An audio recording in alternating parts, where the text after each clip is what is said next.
Hello everyone, good morning, good afternoon, and good evening. Welcome to Live It Up, the show where we explore and discuss how to take your life to that next level and beyond. We cover health, wealth, relationships, and how to create a life that feels good, because after all, that's what we all want. We just want to feel good. I'm your host and coach, Fletcher, and today on the show, we're going to be visiting with the very eager, energetic, and enthusiastic entrepreneur, Lynn Zielasko. What are we talking about? Well, how about sober living for one? How about giving back for another? How about personal growth? And of course, mindset. It's going to be an uplifting and fun conversation, so stick around. As you know, I love to visit with inspiring people, and it's important to me to share those visits with you, so stay tuned. But before we get into that, I do want to remind you that if you have questions you would like me to answer on or off the air, email those directly to me at fletcher@fletcherellingson.com. And if we use your question on the show, I'm going to send you a copy of my Amazon best-selling book called The Practice of Feeling Good, just for participating. And if you've been following this show and want to learn more about personal development and take on your life more powerfully, then grab a copy of my book on Amazon. Just go there, type in The Practice of Feeling Good, and it'll come up for you. Hey, you can also visit me at my website, fletcherellingson.com, where I have all sorts of free resources there. You know, you don't have to figure life out all on your own. There are answers and solutions and ways to get unstuck and move forward powerfully. Now, at this point in the show, I usually take time to answer an email question and offer some coaching, but today we're going to skip that part because I want to give some extra time to our conversation with Lynn. So we're going to take a short break, and then we'll be right back. Stay with us.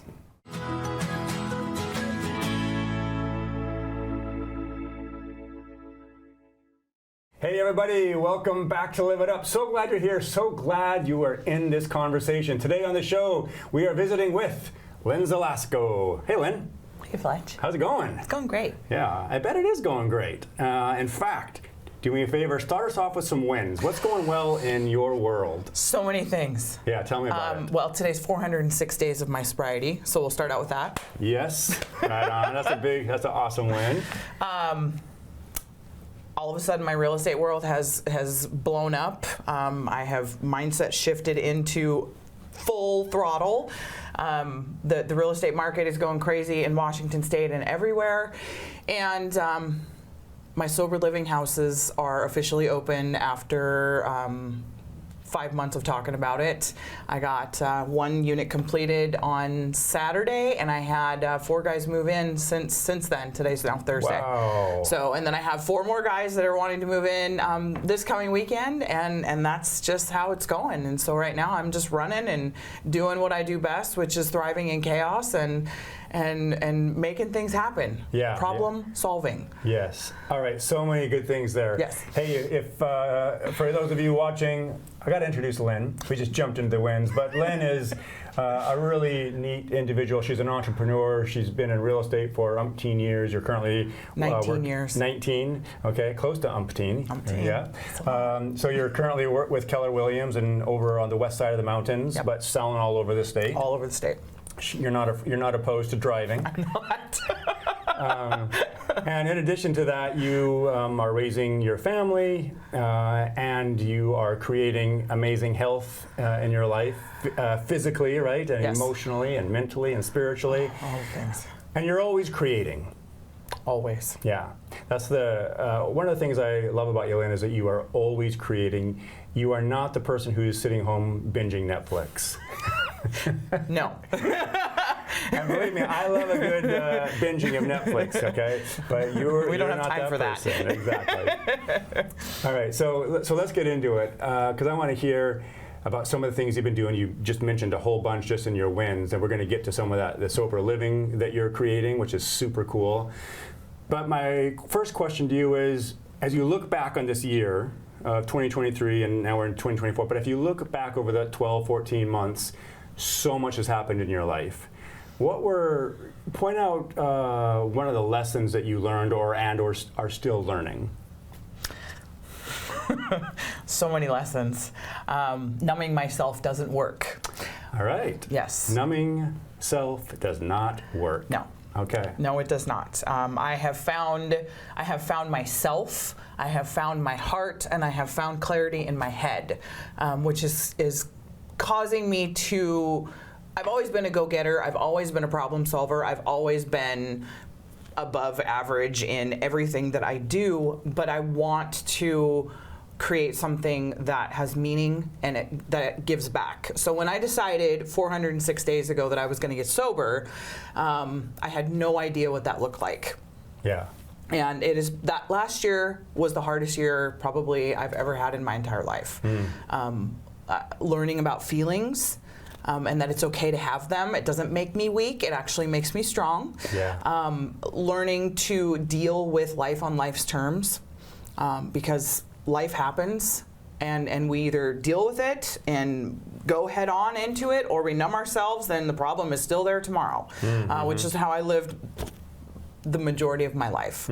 So now that I have clarity and I have a good foundation of what my life can look like and how I can create it and have purpose and meaning, it has just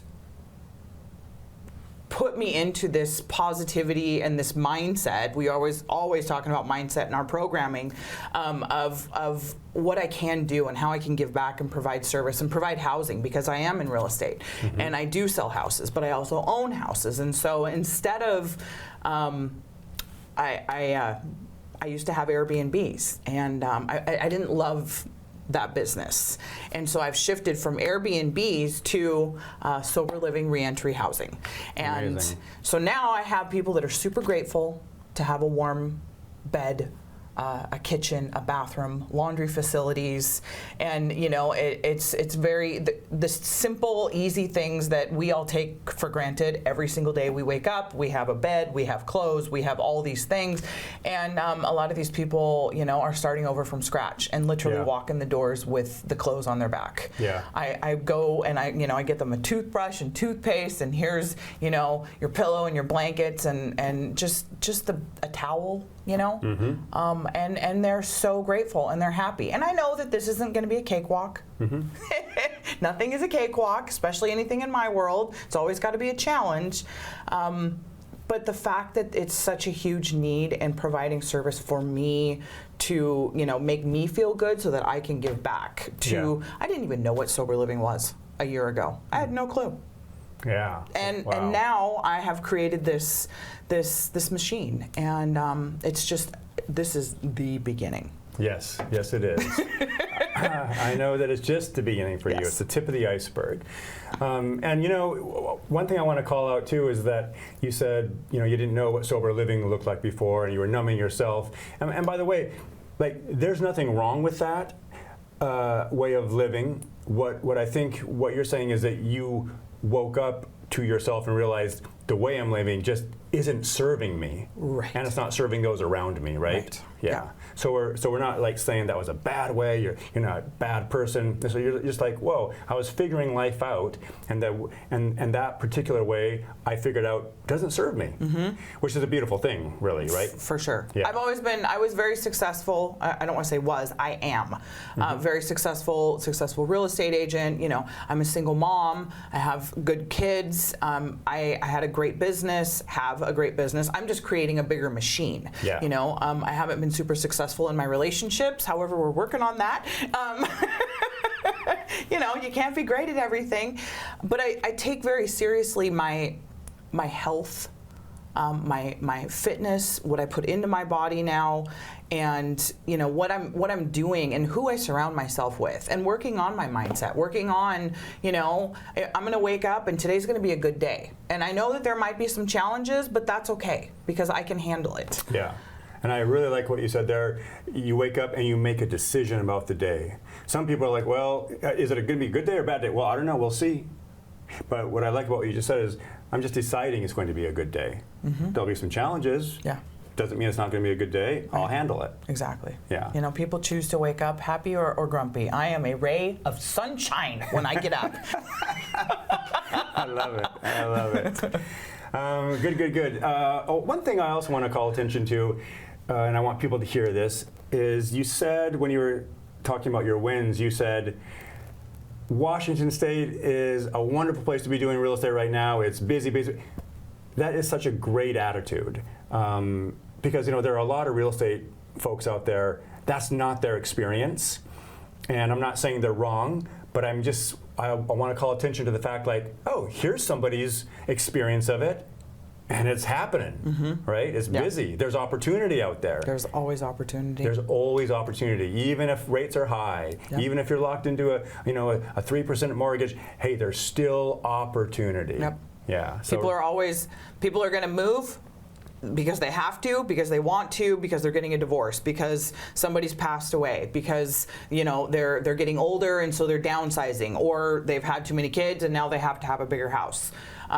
Jobs take them places, and people want to get out of the Seattle metro area and come over to Wenatchee. Yeah. And so there's always an opportunity for real estate, and also creating investments. So it's not just about you or I moving on up or downsizing, but it's also what can we create for our investment portfolio, and what does that look like? Yeah. And it's not just like, oh, I'm just going to buy a duplex. I'm thinking outside of the box all the time. I put RVs alongside houses. I create ADUs, and there's just so many different things. And so I always am telling new agents, think outside of the box. Yeah. Because there's always opportunity. You just have to be. There's things that will just pop up in your face. Land development. I work with some amazing people who we all think outside of the box. And real estate is not easy. Right. It's simple. It's a numbers game, and you have to keep touching people. And when you do that, and if you've been in it as long as I have, then that I have repeat customers, and my name is out there. There are some agents that have been doing this for not very long, and they're struggling. And you know what? You have to make a decision. You're either going to continue to struggle and it's going to continue to get better, or you decide that this maybe just isn't for me, which has happened to, I think, 40% of real estate agents. Have decided to go back and get a 9-to-5 job. Yeah. And you know what? That's okay. Doesn't make you a failure. Absolutely. Living in a commission-only business is not for the faint of heart. Yeah. And so you have to be, wired a little bit differently to be okay with that, especially if you're a single parent, and there's no other income coming in, and you got to be okay with that. Yeah. It's high risk and a massive uncertainty. So much uncertainty. Yeah. And you have to be a person that's calling the shots. Yes. Right? Yes. You got to be a go-getter, and you have to have a plan, and you have to be ready for the next step, the next move, always. Yeah. Yeah. Well said. Hey, we're going to end there. We're going to take a quick break, but we're going to come back and talk more with Lynn Zielasko and find out what she's creating. And I want you to hear this conversation because it might spark some inspiration in you.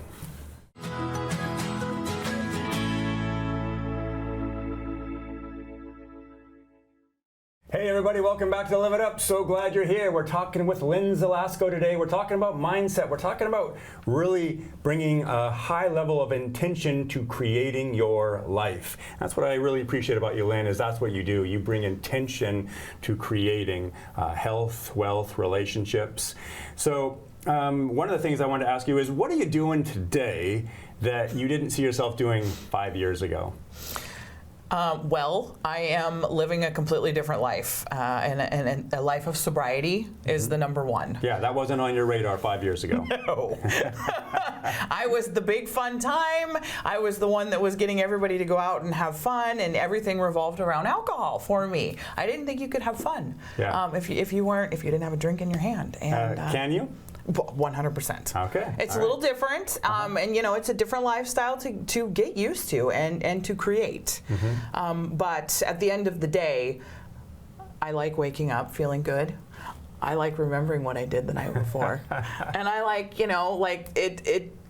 having a sense of I don't wake up foggy every single morning, and having clarity, and being able to be purposeful. I was always, I always had these grandiose ideas, and then it would just peter out. And so, now I'm taking these ideas and I'm running with them because I can, because I have clarity. Yeah.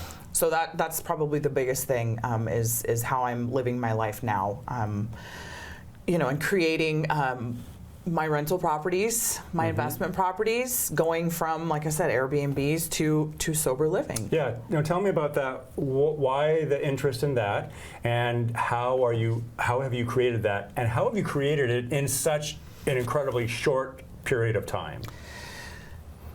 When I decided to get sober, the sober community is a lot different than the community that I knew and well, that I was a part of, and I started asking questions, and I started asking about, like, people would say, oh, well, I live in an Oxford house, or I live in a sober living, or a transitional housing. I just got out of treatment, and in order to get out of treatment and to be successful, you have to have somewhere to go that has, structure and rules, support, all of these things. Same with prison reentry. I'm also doing that as well. I have an appointment this afternoon to meet with the Department of Corrections housing guy in Yakima. Also, something I never thought that I would do. However, parts of my life changed my thought process on that. Yeah. And so I just have a different, I feel like people are so judgmental about addiction. If somebody has cancer, you feel bad for that person. You can't help them, and you want to support them and love them. But at the end of the day, cancer is cancer, right? Well, so is alcohol, so is drug addiction, and people that are re-entering society all need love and support. They all, we want to be good people. Yes. We are good people. We just don't know how, or maybe didn't have that upbringing, or maybe you did have that upbringing, and so it's just providing a structured living situation so that people can be successful when they but in the world of sobriety and reentry, it's a choice, and we have a choice. We can either choose to turn left or turn right, and in those choices we choose to make a difference in our lives and move forward in society, or we choose to not and fall back into the same old patterns. Yeah. I quit drinking and quit drinking and quit drinking many times. Never purposefully, though. I thought about it, right? I would quit for do 75 hard, whatever. But then when I wrecked my car, I almost died. Somebody else could have almost died, and I could have lost everything. I could have lost, my family, all those things, right? So that's what my rock bottom was. And I know that there's a lot of people that have a lot lower rock bottom. And so just knowing that I can provide something for someone, it helps me in my sobriety to stay sober. But it also just, like I said earlier, just being able to provide something for someone else, and to show love and support and say, you know what, I care and I want to help you. Yeah. And you can't help everybody, and I understand that, right? But we can certainly try to help a few. Absolutely. And so it just makes, I've never had, and this is the beautiful thing about the clarity and in the sobriety, is that I've never felt a sense of purpose like I do right now. Like my heart, I leave those apartments and they are stressful. They cost me money. I'm driving back and forth the mountains. I'm in the car. Today I'm going to be in the car for 7 hours. Yeah. Right? But at the end of the day, I leave there and I feel good. Yeah. And that's what I like, is that I feel good knowing that I am making a difference in someone else's life. Yeah.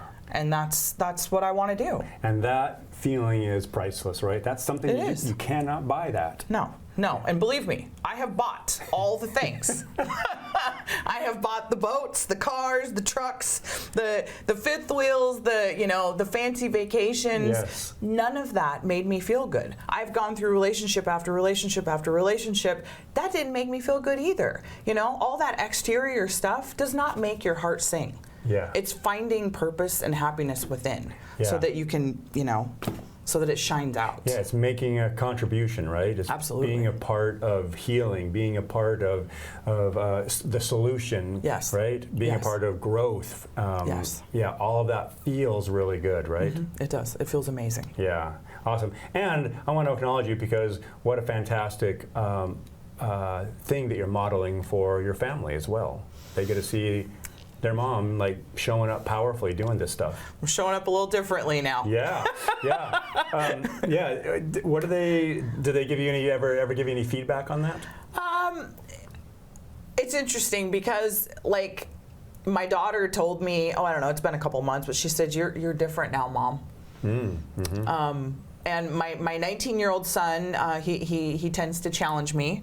That's a nice way of putting it. But he used to be, I would leave my 6-year-old with him, and I would go out and I would go to the bar and I would go do this and I would go do that.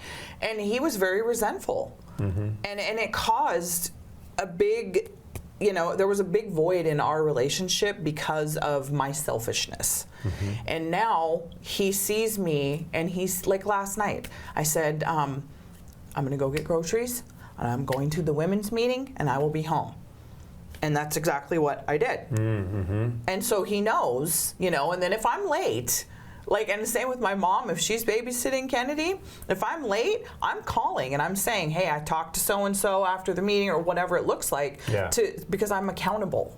Yeah, you're And I was not accountable before. I was like, Mom's off doing whatever Mom wants to do, and I'll just show up when I want because I can. And that's not the way to live. So you're being accountable, you're being your word, and and when you're not your word, you're in communication and cleaning it up. For sure, yeah. Communication is so huge. Yeah. I mean, and people don't understand how big communication is in life with everybody. That is like the number one. Yes, absolutely. All right, so we only have a couple minutes left, and I'm only going to give you 1 minute because I then have to close up the show. But what's next for you? You said, and this is just the start. Do you have a grand plan? For sure. I don't have a plan because my plan is I'm constantly changing and pivoting, right? Yep. Because we're constantly growing. One of my friends this morning, he posted something on Facebook about living in fear. And most of us live in fear, but the ones that don't, we're just, and that's me right now. Is I am not living in fear. I don't know. I said yesterday it was ready, fire, aim. Because we're just, That is so you, man. Just like, I'll shoot now and then aim later. Right? Oh, yeah, and then we're figuring it out. And so, because I realized the need for this type of housing, and it's not just men. I'm just having men, but it will be women and children down the road. But so. What I want, and Anton said this morning, Anton's my good friend and a fellow real estate agent, he said, let's create 1,000 houses. I love that. I don't know what that looks like, but I mean, I'm like, yep, let's do it. Why not? Why, You're open to the possibility of it. For sure, yeah. So, I mean, there's such a huge need for this, and I want to be a part of it, and I want to be like a driving force in not just Washington State, but anywhere. So. Well, that's the vision that I'm going to hold for you. Okay, I was put on this earth to do big things and world changer. All right, I love it. You heard it right here. All right. Well, hey, Lynn, thanks so much for being on the show. We got to wrap it up, but I will check in again with you. I'm very excited for the work that you're doing. Thanks, Fletch. Yeah. All right, now it's time for you to get out there. Be a source of kindness. Be a source of contribution. You do have something to offer this world, and I believe in you.